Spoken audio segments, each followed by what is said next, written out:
Bismillah. Assalamualaikum warahmatullahi wabarakatuh. Waalaikumsalam warahmatullahi wabarakatuh. Alhamdulillahirabbil alamin wa bihi nasta'inu ala umurid dunya waddin wassalatu wassalamu ala asyrafil anbiya'i wal mursalin walhamdulillahirabbil alamin. Jemaah kaum muslimin wal muslimat rahimakumullah. Alhamdulillahirabbil alamin. Kajian pagi tematik subuh bulan Ramadan. Mohon maaf barusan ada sedikit kesalahan teknis sehingga harus merubah link ya. Seperti itu, mohon maaf sekali. Baik, waktu menunjukkan pukul 5:35 untuk menyingkat waktu, saya serahkan waktu dan tempat kepada Ustadz untuk menyampaikan materi. Monggo Ustadz, dimulai. Baik, Bismillahirrahmanirrahim. Alhamdulillahirabbil alamin. Wassalatu wassalamu ala asyrafil anbiya'i wal mursalin sayyidina Muhammadin wa ala alihi wa sahbihi ajma'in, amma ba'd. Alhamdulillah pagi ini kita bisa melanjutkan kajian tematik subuh. Acara yang diselenggarakan oleh Baitul Mal Bogor ini semoga memberi manfaat kepada kita semuanya, memberi manfaat dan memberi berkah pada hari-hari Ramadan kita. Baik Bapak-bapak, para pendengar, Ibu-ibu sekalian, dan juga kawan-kawan, pada pagi hari ini marilah kita sedikit mengulas terkait etika batin di dalam membaca Al-Quran. Jadi membaca Quran itu termasuk di antara amalia yang paling utama di dalam Ramadan, yang mana ini penting kita ketahui agar kita mendapat manfaat yang paripurna dan maksimal di dalam membaca Al-Quran. Karena membaca Al-Quran ada etika yang zahir, ada juga etika yang batin. Etika zahirnya seperti kita ketahui harus berwudu, harus menggunakan tajwid, dan sebagainya. Namun yang kita akan bahas adalah bagaimana kita mendapatkan manfaat lebih dari membaca Al-Quran, yang mana manfaat itu telah dijelaskan oleh para ulama ketika kita menerapkan etika-etika dan SOP-nya. Karena yang sedang kita baca itu bukan buku biasa, bukan buku yang ditulis makhluk, bukan buku yang sekedar cerita terkait sejarah, juga bukan buku yang hanya tulisan-tulisan tanpa makna di baliknya. Jadi ada banyak makna di dalam Al-Quran yang bisa kita renungi, dan membaca Al-Quran itu memiliki efek dan pengaruh yang luar biasa tergantung setiap orang melaksanakan etika batin yang dilakukan ketika membaca Al-Quran.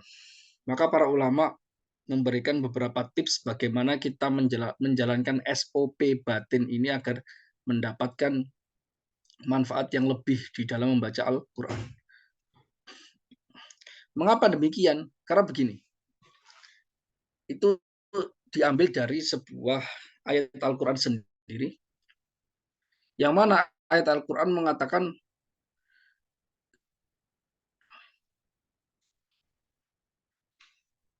orang mukmin itu ketika membaca Al-Quran wajilat qulubuhum, hati mereka tergetar. Namun kita mendapati sebuah paradoks, sebuah kontradiksi, banyak orang baca Al-Quran tidak tergetar hatinya. Bahkan banyak orang yang membaca Al-Quran, hafal sebagian ayat-ayat Al-Quran, tapi dia masih bertindak kriminal, tapi dia masih bertindak hal-hal yang bertentangan dengan isi dari Al-Quran. Karena itu sejatinya efek dari tidak menerapkan etika batin di dalam memahami Al-Quran. Dan banyak orang memahami Al-Quran bahkan hafal, tapi pemahaman tiap orang terkait Al-Quran itu beda-beda. Kita mendengarkannya pun beda terkait pemahamannya. Maka mengapa berbeda itu? Karena hasil dari SOP batin yang dijalankan ini tidak sempurna dan berbeda-beda setiap orang. Maka perlu untuk memahami hal ini. Pertama, yang perlu dilakukan adalah kita memahami dulu duduk persoalan. Bahwasanya yang kita baca ini bukan sebuah kalam biasa. Kita harus memahami apa yang disebut sebagai Al-Quran, apa yang dipahami sebagai kalamullah itu sendiri. Kita mencoba memahami bahwasanya Al-Quran itu sesuatu yang benar-benar ajaib dan dahsyat. Mengapa? Karena begini, Allah Subhanahu wa Ta'ala itu pencipta. Allah itu adalah Tuhan, bukan makhluk sama sekali. Namun, Allah memberikan rahmat bagi kita agar kita memahami kalam Allah, memahami sebagian sifat Allah Subhanahu wa Ta'ala. Padahal kita manusia, padahal kita makhluk. Maka itu adalah sesuatu yang sangat luar biasa. Allah di level-level yang mana levelnya Allah itu transenden.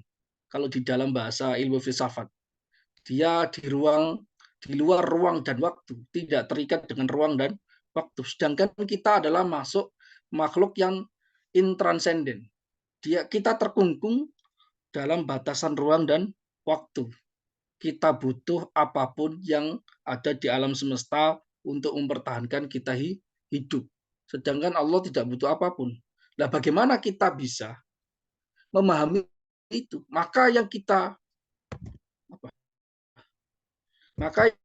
kita hadirkan di sini memahami bahasanya ini adalah sebuah rahmat yang luar biasa dengan sesuatu yang tidak bisa kita pahami secara paripurna, bahwasanya ini adalah sesuatu yang ajaib. Karena sifat Allah Subhanahu wa Ta'ala yang merupakan kalamullah ini sedang kita baca. Andai kata Allah tidak memberikan rahmat, maka mustahil ada huruf bisa menyimpan makna-makna yang itu adalah kandungan dari sifat-sifat Allah Subhanahu wa Ta'ala. Di dalam Al-Quran, Qul law kana al-bahru midadan li kalimat rabbi lanafidal bahru qabla an tanfada kalimat rabbi walau ji'na bimithlihi madada. Katakan andai kata laut seluruhnya itu digunakan menjadi tinta untuk menulis kalimat-kalimat Allah. Maka akan lenyap seluruhnya, belum tuntas menuliskannya. Padahal yang kita baca hanya 30 juz. Itu bagaimana 30 juz mengandung keseluruhan yang mana itu sesuatu yang luar biasa. Bahkan ada makalah dari Ibnu Mas'ud radhiyallahu taala anhu, dan beliau seorang sahabat yang terkenal paham sekali terhadap Al-Qur'an dan termasuk salah satu mujtahid di kalangan sahabat. Man arada ilmal awwalin wal akhirin falyuthawwir Al-Qur'an.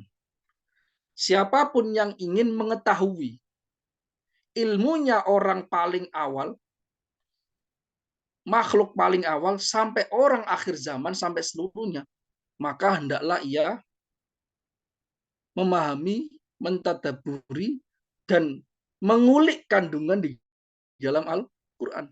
Ini penting sekali. Di dalam sebuah hadis dikatakan bahwasanya Al-Quran sebelum turun ke langit dunia itu diletakkan di Lauhil Mahfuz. Lauhil Mahfuz adalah makhluk Allah Subhanahu wa Ta'ala yang sangat besar, yang mana itu bentuknya seperti lembaran-lembaran sebagaimana disebutkan di dalam hadis.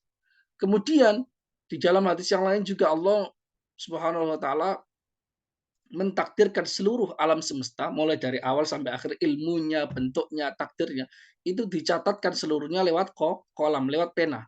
Dicatatkan di mana? Di Lauhul Mahfuz. Al-Quran sebelum diturunkan ke langit dunia, yang sekali penurunan itu diletakkan di Lauhul Mahfuz. Artinya apa? Ketika Al-Quran sudah turun kepada Nabi Muhammad dan disebarkan kepada kita, itu sebenarnya itu mengandung ilmu awal sampai akhir. Makanya sebagian ulama salaf zaman dulu itu, generasi salaf, para sahabat, tabi'in, tabi'ut tabi'in itu, andai kata mereka sedang kehilangan sendal, mereka nyarinya di Al-Quran. Bagaimana caranya? Ya kita nggak tahu. Tapi makom mereka seperti itu. Artinya kita sedang harus menghadirkan bahwasanya yang kita baca itu adalah sesuatu yang ajaib. Bukan tanpa alasan. Al-Quran itu menjadi mukjizat sampai akhir zaman. Selalu relevan, bahkan ketika ditadabur itu seperti sedang menasihati kita semuanya. Bukan hanya menasihati golongan sahabat di zaman dulu. Ya kan? Maka begini, filosofinya itu begini. Suara dan huruf, suara yaitu yang kita baca, Yaitu kita baca kemudian mengeluarkan suara, huruf itu yang kita baca dari Al-Quran itu bagaikan jasad. Bagaikan jasad kita dan tempat tinggal. Bagaikan jasad dan tempat. Kemudian kandungan maknanya itu seperti ruhnya manusia. Jadi yang kita baca itu luarnya. Tapi bagaimana caranya kita menelisik lebih dalam agar tahu kandungan maknanya. Karena sebenarnya kandungan maknanya itu yang tersimpan dari huruf dan tersimpan ketika orang membaca Al-Quran. Jadi seperti itu. Sebagaimana manusia itu memiliki zahir dan batin, ada jasadnya, ada ruhnya. Demikian juga lafadz Al-Quran. Ada jasadnya di luar itu yang berbentuk huruf dan suara ketika orang membaca, dan ada kandungan di dalamnya. Maka perlu kita jalankan SOP agar kita mengetahui menelisik makna kandungan yang berada di dalamnya.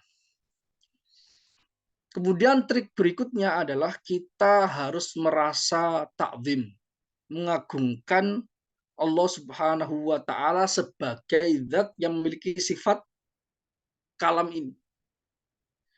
Tanpa menghadirkan keagungan Allah, yang mana Allah sebagian sifatnya, yaitu sifat Allah Subhanahu wa taala yang berupa kalam itu menunjukkan, diturunkan sebagiannya, diturunkan untuk menunjukkan apa yang Allah kehendaki pada kita. Kita tahu sholat dari Al-Quran. Kita tahu kewajiban zakat dari Al-Quran. Ya. Jadi ini adalah pencipta. Ini adalah Tuhan yang mana kalamnya bukan kalam biasa, bukan kalam makhluk. Maka kita perlu menghadirkan itu. Karena itu di dalam syariat itu ada anjuran, bahkan kewajiban. Nyaris ijma ini kaitannya dengan la yamassuhu illal mutahharun. Tidak boleh dipegang kecuali orang yang suci. Mayoritas para ulama mengatakan dengan ayat ini, memegang Al-Quran itu harus dalam keadaan suci. Tidak boleh berhadas kecil, apalagi berhadas besar. Ya, itu sebuah isyarat. Itu sebuah isyarat. Kenapa? Orang yang tidak suci tidak akan bisa memegang maknanya Al-Quran. Suci apa? Suci hatinya. Sebagaimana orang yang berhadas kecil, hadas besar tidak boleh memegang bagian luar dari Al-Quran, kertasnya, hurufnya. Kalau berhadas besar tidak boleh membacanya. Maka demikian juga orang yang hatinya tidak bersih tidak akan bisa mengulik kandungan di dalam huruf-huruf Al-Quran.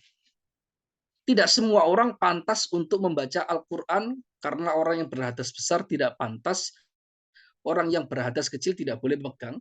Demikian juga tidak semua hati pantas untuk menggapai makna-makna Al-Quran. Harus memiliki prasyarat yang tersendiri. Karena itu penting untuk mengetahui itu. Kita sebagaimana nggak semua orang bisa memahami Allah, bisa memahami ta'amul terhadap sifat-sifat Allah Subhanahu wa taala, maka demikian juga kita hadirkan, kita ingin menggapai level tersebut. Nah, bagaimana kita memikirkan keagungan Allah Subhanahu wa taala sebagai zat yang berkalam Al-Qur'an ini? Yaitu kita tidak akan bisa mencapainya selama kita tidak memfikirkan bagaimana sifat-sifat Allah Subhanahu wa taala dan juga perbuatan Allah. Sifat Allah Subhanahu wa taala Maha Kuasa. Sifat Allah Subhanahu wa taala Maha Berkehendak. Sifat Allah Maha Mengetahui, sifat Allah Maha Mendengar, Maha Melihat dan Maha Berkalam. Maha Wujud. Seluruhnya sifat Allah, semua yang maha yang baik seperti itu. Allah bersifatkan seluruh hal yang baik, seluruh hal kesempurnaan, dan mustahil Allah bersifatkan seluruh kekurangan. Karena itu otomatis kalamullah itu sesuatu yang agung. Dengan memikirkan sifat-sifat Allah Subhanahu wa taala dan seluruh alam semesta ini ciptaan Allah, kita tahu bahwasanya apa yang kita sedang baca ini bukan sesuatu yang sepele, bukan sesuatu yang sepele. Ya, seperti itu. Sebagaimana misalnya kita mendapatkan surat dan surat itu dikirim oleh seorang presiden misalnya. Akan jauh berbeda dengan surat ini yang dikirimkan oleh kawan kita atau saudara kita yang bukan siapa-siapa. Itu berbeda. Bagaimana kalau surat ini dikirimkan oleh Allah sebagai pencipta alam semesta? Maka jelas berbeda. Maka kesiapan mental kita untuk benar-benar menghargai bahwasanya ini sesuatu yang berbeda itu penting sebagai prasyarat kondisi sebelum kita mulai mengarungi makna-makna Al-Quran. Itu penting sekali. Kemudian ada tips lagi dari para ulama, harus menghadirkan hati. Jadi kita ketika membaca Al-Quran itu benar-benar hati kita dicoba untuk dihadirkan. Sekuat-kuatnya agar kita hadir, bukan sekedar membaca kalimat, bukan sekedar kita membaca seperti membaca cerita, tapi kita hadirkan hati kita agar kita mendalami eh, suasana yang terkandung dalam makna-makna Al-Quran. Di dalam Al-Quran ada isyarat ya Yahya khudil kitaba biquwah, wahai Yahya, ambil kitab itu dengan kuat. Artinya dengan benar-benar fokus, dengan benar konsentrasi, dengan benar khusyuk. Jadi ketika membaca benar-benar fokus, meninggalkan pikiran-pikiran yang lain. Misalnya kita sholat, kadang kita sholat itu apa yang kita pikirkan? Kayaknya tadi sendal saya udah taruh belum ya? Tadi kompornya udah dimatiin belum ya? Kayaknya orang itu belum bayar utang deh. Kayak saya belum bayar tagihan listrik dan sebagainya dan sebagainya. Itu jangan dihindari. Ketika kita membaca Al-Quran, yang kita pikirkan hanya Al-Quran, bukan memikirkan yang lain. Yang kita pikirkan adalah kita sedang membaca surat yang sangat penting dari zat Allah Subhanahu wa taala yang Maha menciptakan kita semuanya. Itu yang perlu atau sebagai prasyarat kondisi mental yang perlu kita siapkan juga ketika membaca Al-Quran. Kemudian kita selain menghadirkan hati, ada yang disebut sebagai tadabbur. Tadabbur itu beda dengan menghadirkan hati, beda lagi. Jadi tadabbur itu seperti kita ada berusaha untuk mendalami makna-makna di balik ayat-ayatnya, di balik lafaz-lafaznya dengan sesuatu yang berbeda. Makanya disebut tadabbur. Tadabbur itu dari asal kata dubur atau dabaro atau dubur, sesuatu yang dari balik. Artinya tadabbur ini ingin mencoba merasakan sesuatu di baliknya. Kenapa? Karena sebenarnya begini, kita harus pahami bahwasanya banyak hadis dan banyak dikatakan oleh para ulama salaf dan para sahabat yang mengatakan bahwasanya Al-Quran ini pertama mengandung ilmu awal sampai akhir. Berarti di dalamnya itu terkandung banyak sekali ilmu yang mana hanya bisa dipahami oleh orang-orang khusus. Artinya bukan terbatas pada makna-makna yang dohir. Harus tersimpan di dalamnya makna-makna yang batin. Karena itu ada sebuah hadis yang sering diriwayatkan dalam kitab-kitab tasawuf misalnya, setiap Al-Quran itu memiliki dohir, batin, had, dan matlab. Bagian luar, makna yang luar, makna yang dalam, kemudian ada batasan-batasannya, ada sesuatu indikasi isyarat-isyarat di sana. Nah itu hanya bisa dipahami. Kalau dohirnya gampang kita buka tafsir dan sebagainya, itu nanti akan bisa kita ketemui. Tapi di luar itu enggak. Dan ini rahasianya mengapa Rasul Shallallahu Alaihi Wasallam selama 23 tahun turun Al-Quran pada hati beliau dan disampaikan kepada umatnya secara lengkap, itu tidak seluruh, bahkan mayoritas ayat tidak ditafsirkan oleh Nabi Shallallahu Alaihi Wasallam. Kebanyakan ayat Al-Quran yang kita baca tafsir-tafsirnya itu 30 juz ya, tergantung pemahaman seorang penafsir dengan kekuatan bahasa Arab mereka, ilmu nahwu, sorof, balaghah, akhirnya mereka mulai beristimbat dengan mengharmonikannya dengan hadis dan ayat-ayat yang lain. Tapi yang disebut sebagai tafsir bil ma'thur, yaitu tafsir yang ditafsirkan langsung oleh Rasulullah SAW, itu terbatas sedikit sekali, nggak banyak, sedikit sekali. Kenapa? Karena sebenarnya makna ayat Al-Quran sebenarnya yang lebih banyak itu bukan zahirnya, tapi batinnya, itu yang kekuatannya. Maka Al-Qur'annya sama, ya, yang baca sama, bahkan banyak yang hafal juga, tapi pemahamannya berbeda. Imam Syafi'i hafal Quran, zaman sekarang juga orang banyak hafal Al-Quran. Bahkan Imam Syafi'i dalam banyak riwayat, beliau itu hanya menguasai satu atau dua kiroat.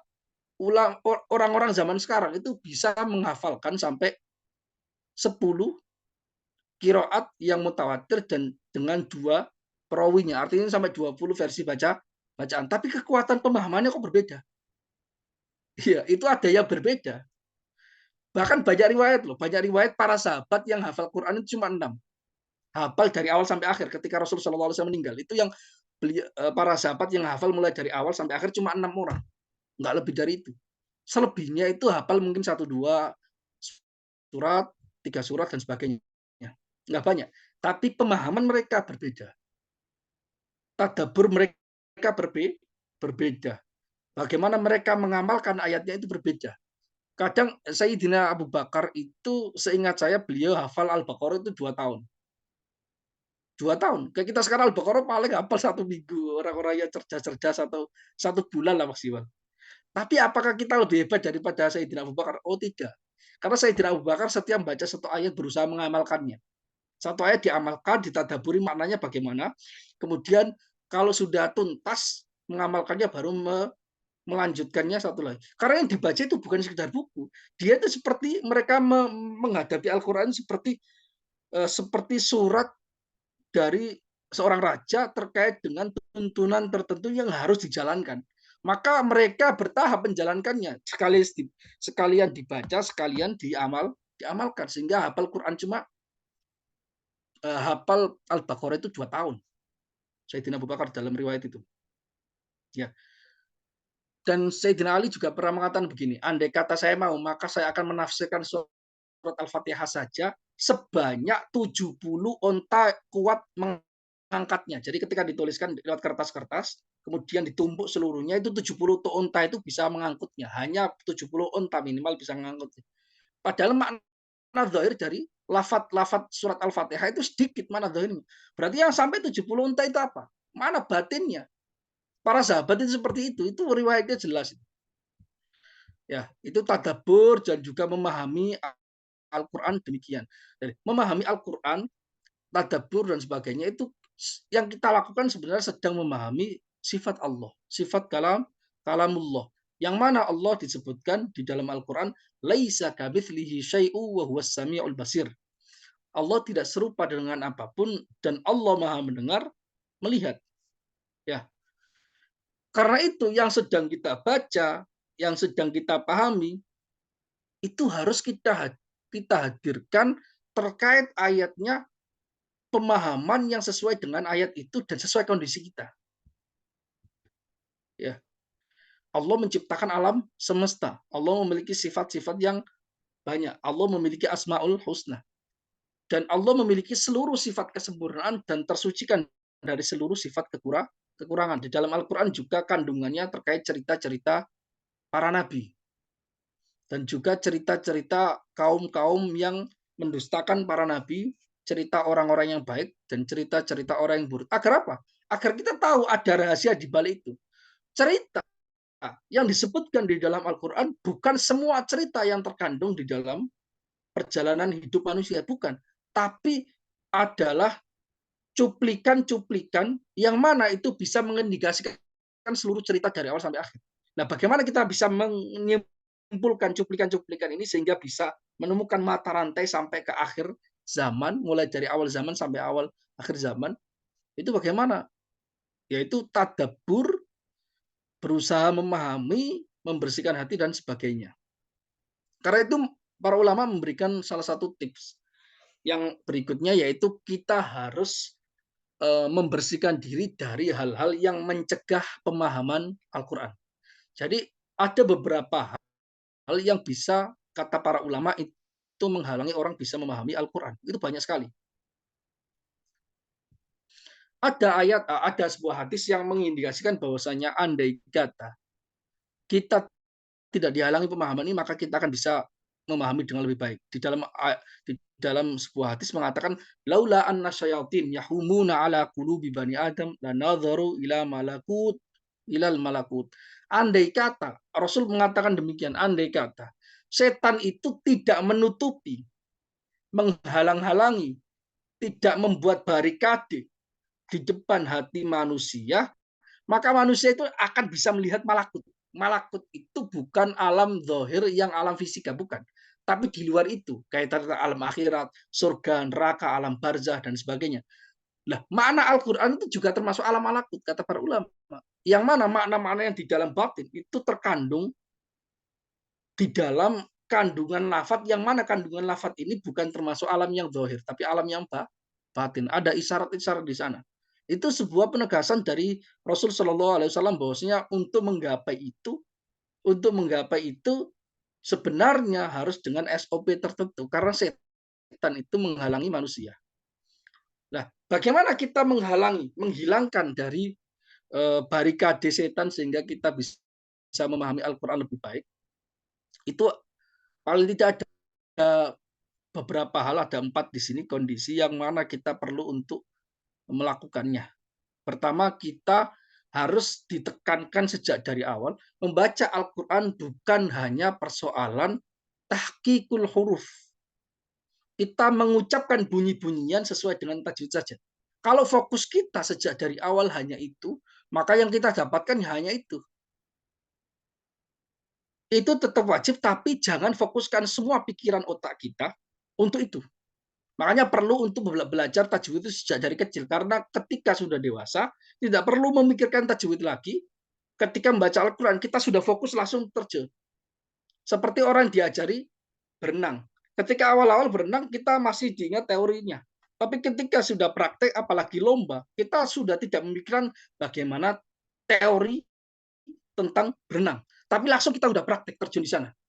Seperti kita juga awal-awal cara belajar membaca tulisan Indonesia juga seperti itu kan. Oh, seperti huruf bentuknya seperti ini berarti hurufnya A, B, C dan sebagainya. Enggak, kita sudah praktek baca seperti itu. Maka jangan fokuskan ke teori kaitannya dengan yang awal. Kemudian dia tidak harus terbuka mindsetnya. Dia awalnya sebelum baca Al-Quran punya pemikiran A, tapi harus dibuka mindset dulu bahwasanya bisa jadi pemikiran kita salah. Bisa jadi pemikiran kita, bisa jadi nanti akan menemukan jawaban yang lain ketika kita membaca Al-Quran. Harus terbuka mindset itu. Kalau sejak dari awal sudah memblokade dirinya, bahwasanya semua yang dia pahami, semua yang dia pelajari, semua yang dia dengar itu adalah sebuah kebenaran mutlak, tidak mungkin berubah, maka selamanya dia tidak akan bisa memahami hal baru di dalam Al-Quran. Harus mindsetnya terbuka dulu. Karena dengan tertutupnya mindset itu, maka orang itu akan menghalangi pemahaman. Hal tersebut akan menghalangi pemahaman yang baru ketika kita membaca Al-Quran. Tips berikutnya, kita harus menghilangkan dosa-dosa yang kaitannya dengan dosa-dosa yang tidak tampak. Menghilangkan sifat sombong, menghilangkan hawa nafsu yang buruk, menghilangkan sifat riya, menghilangkan sifat hasud, dengki, marah, dan sebagainya ketika membaca Al-Quran. Karena Al-Quran itu spesial kalamullah, dia tidak akan dipahami, bahkan Allah tidak akan menurunkan ilmu terkait pemahaman Al-Quran bagi orang yang hatinya itu kotor. Sebagaimana orang memegang Al-Quran itu harus bersuci zahirnya, maka batinnya harus disucikan. Dengan batin yang disucikan ini, fuyudot ilahiyah, rahmat ini turun pada hati seseorang ketika membaca Al-Quran. Dan itu yang dialami oleh para sahabat, para tabiin demikian. Mereka membaca Al-Quran satu ayat saja bergetar hatinya karena hatinya bersih. Karena itu kan di dalam Al-Quran yang kita tahu bahwasanya orang baca Al-Quran bisa jadi Al-Quran ini menjadi laknat bagi dia, bukan menjadi rahmat. Kenapa? Karena dia baca terkait SOP kebaikan, tapi dia nggak ngamalkan. Ya kan? Ancaman terhadap orang-orang yang mutakabir, orang-orang sombong itu luar biasa besar. Tapi orang yang baca ini tetap sombong, tidak merasa bahwasanya dirinya itu sombong. Sehingga dia menjadi laknat. Seolah-olah dia membaca hal-hal yang undang-undang yang justru semua undang-undang isinya itu menyerang dia. Karena Al-Quran hujjatun laka au alaik. Quran itu bisa memberi rahmat padamu atau justru menjadi laknat kepadamu. Karena nggak semua hal membaca Al-Quran itu tiba-tiba jadi rahmat. Orang membaca Al-Quran misalnya, tapi di dalam WC. Itu laknat. Karena kita seolah-olah menghinakan Al-Quran. Demikian juga kita membaca Al-Quran. Al-Quran sedang membicarakan bagaimana azab Allah terhadap orang-orang yang sombong, tapi kita tetap sombong. Itu kan laknat sekali, sama sekali tidak sopan. Kemudian tips berikutnya, itu harus meyakini bahwasanya kita tidak boleh meyakini bahwasanya makna Al-Quran hanya terbatas pada lafaz yang dohir saja. Bisa jadi ada kandungan makna di dalam itu, sehingga kita masih punya misi dan visi dan misi agar memahami di luar itu, memahami di dalam itu semakin dalam, semakin dalam. Makanya banyak para ulama itu mengatakan, beberapa ayat yang dibaca, itu terkadang sudah dibaca 20 tahun yang lalu. Bahkan setiap setiap hari, setiap bulan itu dibaca. Tapi setiap membaca itu selalu menemukan makna baru, kondisi baru, vibes yang baru, kontekstualisasi yang baru, rahasia yang baru. Itu Al-Quran. Wala yakhluqu bikathrotir kata kata para ulama. Tidak akan usang dengan berkali-kali diulangi. Nah, itu bedanya Al-Quran dengan nyanyian, dengan buku-buku sastra apapun itu tidak akan sama. Karena itu Al-Quran itu semakin dibaca, semakin ditadaburi akan semakin luas cakrawala kita terkait apa yang ada di dalam Al-Quran. Kemudian tips yang paling menarik di sini adalah namanya at-takhsis. At-takhsis. Jadi gini, salah satu tips yang sangat praktis ya. Ketika membaca Al-Quran, posisikan diri kamu itu adalah yang dimaksud dari ayat itu. Pak Profesor Quraisyihab itu sering mengatakan dulu dinasihati oleh abah beliau Sayyid Abdurrahman itu, katanya kalau kamu membaca Al-Quran, maka hadirkan seolah-olah Allah itu berbicara sama kamu. Ini benar, ini ngambil dari kitab Ihya yang saya rangkumkan ini dari kajian Ihya. Karena itu yang sebuah tips yang diberikan para ulama bagaimana kita mengandung, bagaimana kita memahami kandungan di dalam Al-Quran. Kita harus memperkirakan diri kita itu yang dimaksud dari ayat itu. Karena sebenarnya Al-Quran itu bukan sekedar cerita.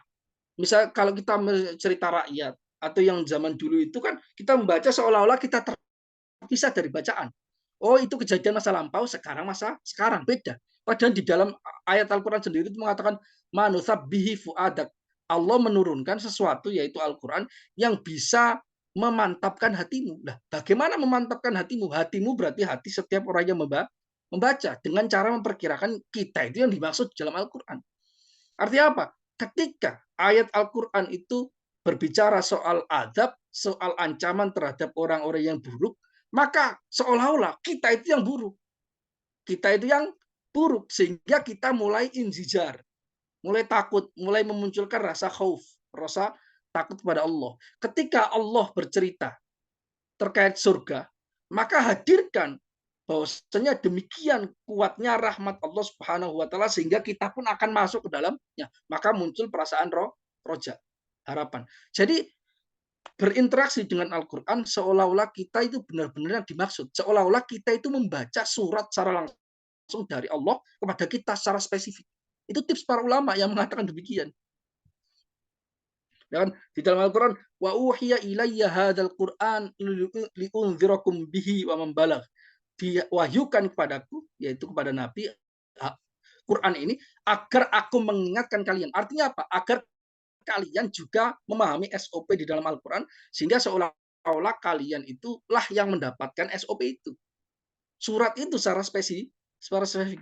Jadi menghadirkan mental, menghadirkan suasana batin yang seolah-olah kitalah yang dimaksud dari ayat itu sehingga kita mulai semakin baik, semakin baik, semakin baik.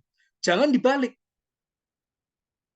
Jangan dibalik. Misalnya kita hanya milih yang baik-baik, tapi kita meninggalkan yang buruk-buruk. Misalnya, kalau ada kaitannya dengan ayat-ayat yang ancaman terhadap orang-orang kafir, terhadap keburukan dan sebagainya, kita langsung malah suzon. Wah ini nih, orang ini nih diancam Al-Quran. Lah, ente sendiri enggak. Saya membaca ini, tapi yang diancam itu orang lain. Ya, itu kan berarti sejak dari awal suzon. Tapi kalau ada ayat-ayat yang baik, wah ini kayaknya saya yang dimaksud ini. Nah itu dia pilih-pilih. Sejak dari awal dia mengkondisikan dirinya itu seuzon dengan banyak orang, tapi yang dia tidak seuzon adalah diri sendiri. Dia selalu menjadi jaksa terhadap kesalahan orang, tapi dia juga selalu menjadi pengacara bagi kesalahan dirinya sendiri. Harusnya kebalik, kita itu selalu menuntut diri kita sendiri dan kita selalu husnudzon, berbaik sangka kepada orang lain.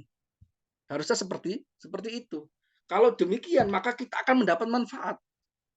Tidak mendapat laknat dari Al-Quran. Karena itu, berikutnya yaitu kita mulai ta'athur. Ta'athur itu istilahnya terpengaruh dengan Al-Quran. Jadi ketika kita membaca, ketika ayat adab, kita takut. Ketika ayat-ayat yang baik berbicara soal itu, maka kita harus bergembira dan sebagainya. Mencoba untuk membawa perasaan suasana. Banyak orang membaca puisi misalnya. Banyak orang membaca puisi. Dia bisa nangis, dia bisa tertawa loh.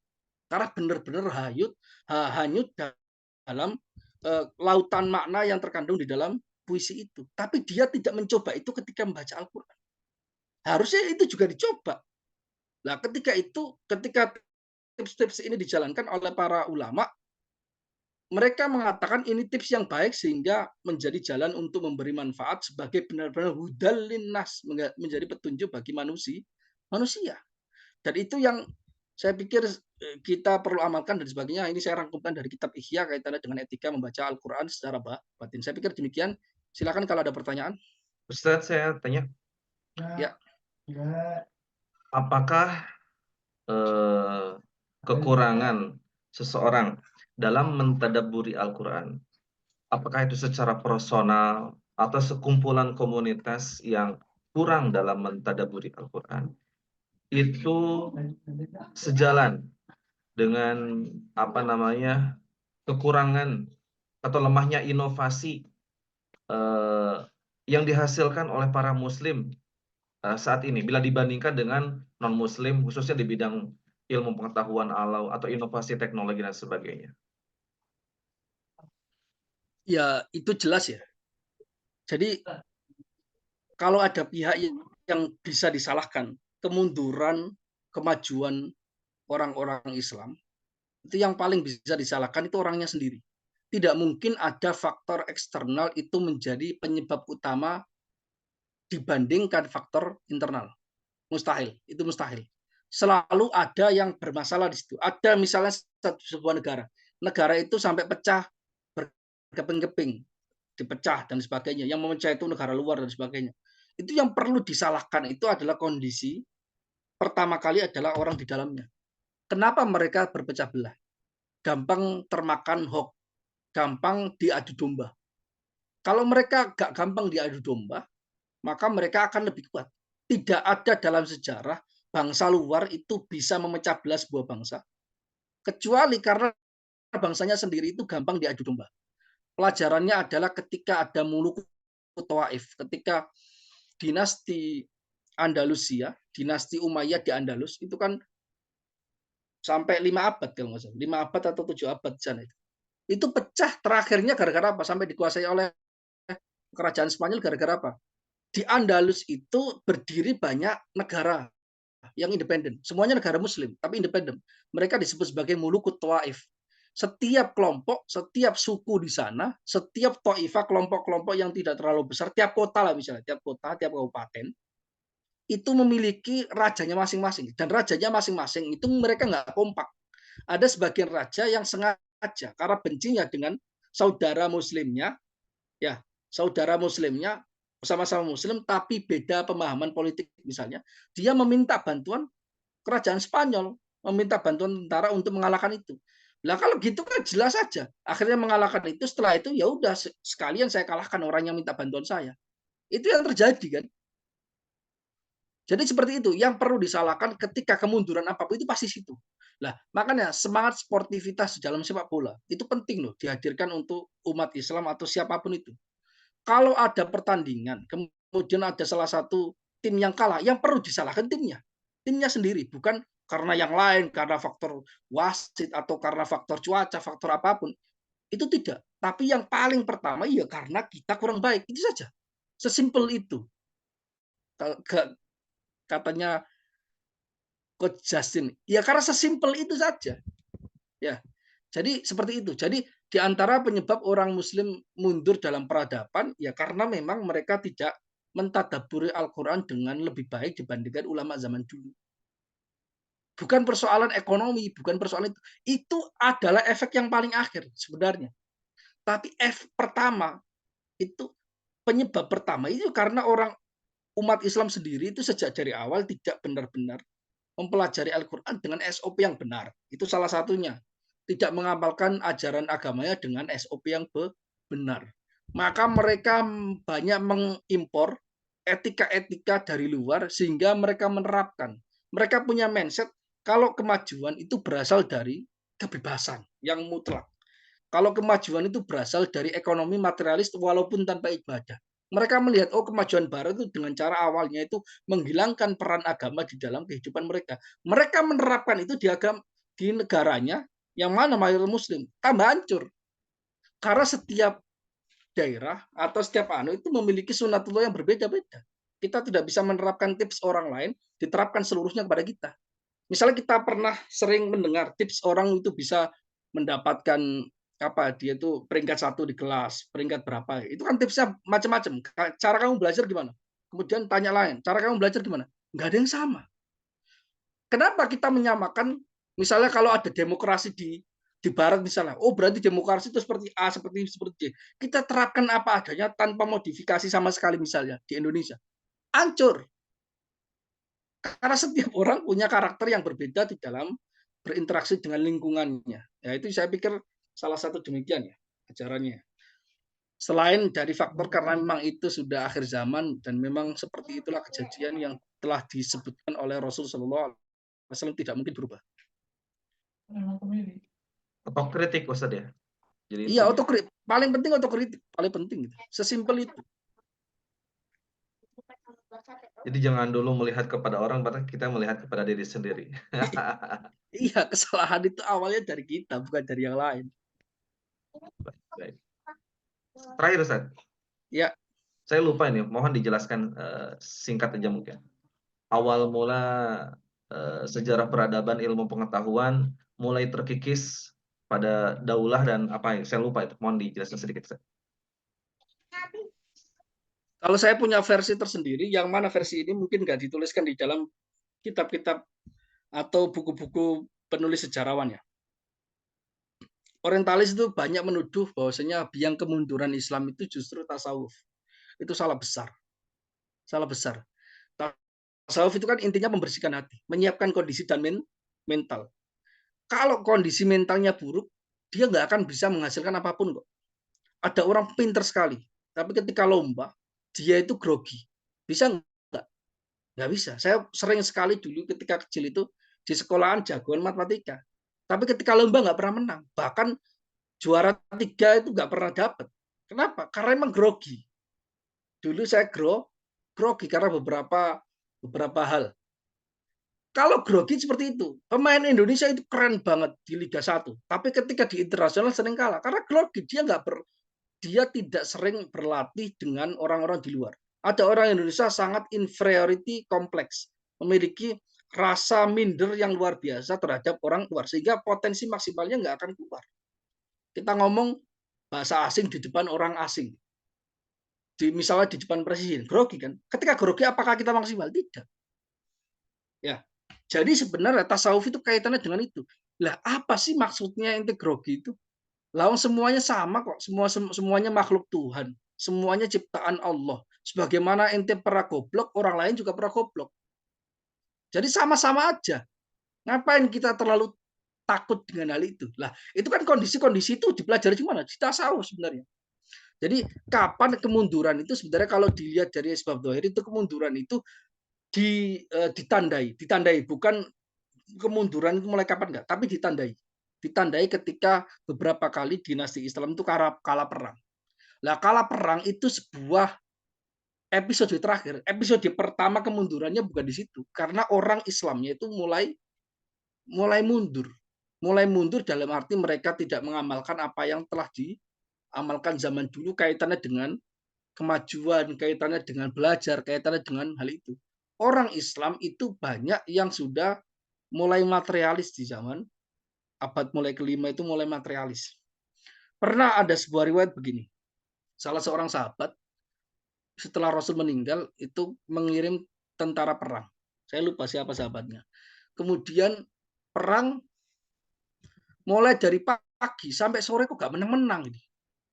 Jadi nggak selesai-selesai perangnya, kok nggak selesai-selesai ini. Terus komentarnya begini, andai kata iman mereka lebih kuat, pasti tidak akan sore itu udah menang. Karena dulu itu seperti itu.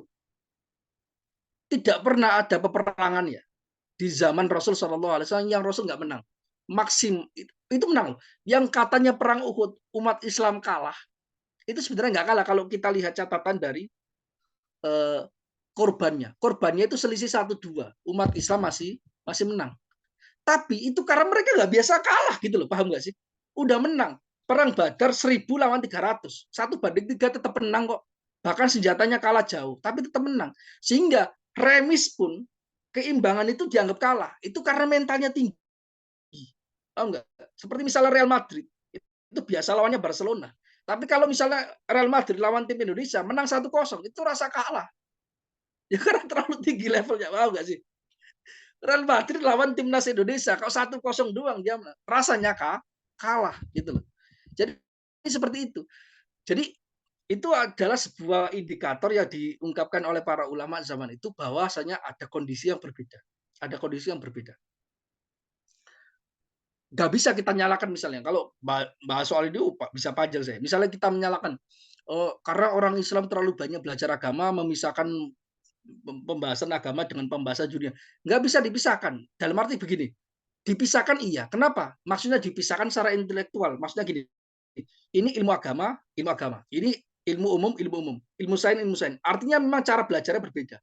Harus dibedakan, nggak bisa dicampur memang. Karena itu dua ilmu yang berbeda. Sebagaimana kita mempelajari matematika dengan biologi itu dua hal yang berbeda kan. Nggak bisa campur aduk. Itu yang pertama. Jadi yang dimaksud dari membedakan ilmu dunia dan itu maksudnya membedakan secara akademis. Itu nggak ada masalah, nggak ada masalah. Tapi masalahnya begini.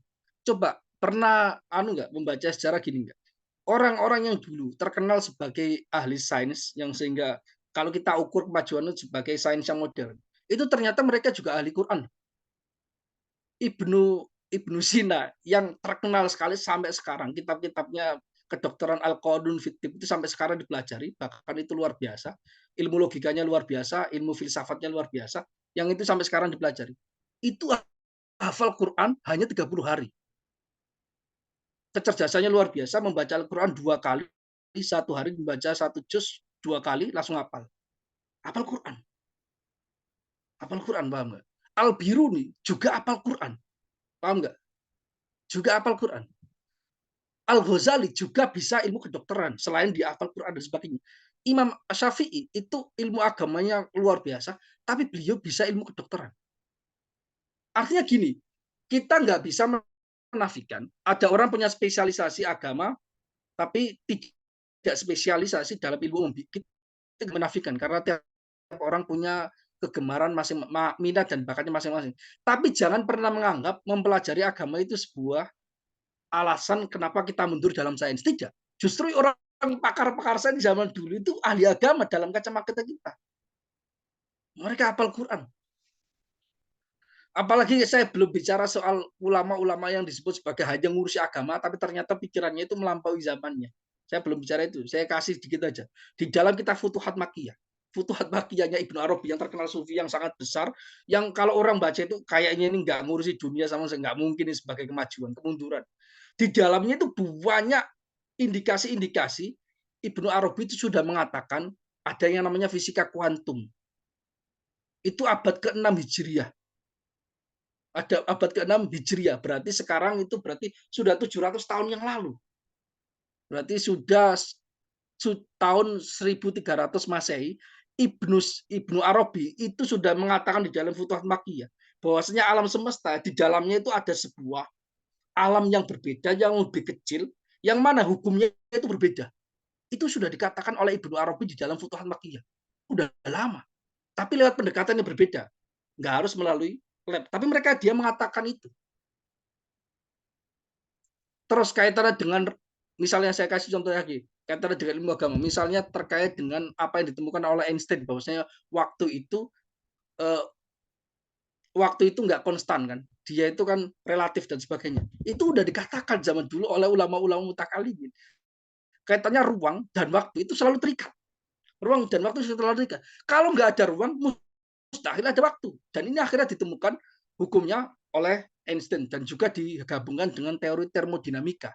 Yang mana sebelum Big Bang itu tidak ada ruang, otomatis nggak ada waktu. Waktu itu dimulai ketika ruang muncul. Itu sudah dikatakan oleh ulama mutakalimin zaman dulu. Bahkan mereka mengatakan ruang itu jauhar. Jauhar itu ada fisik ruang gitu.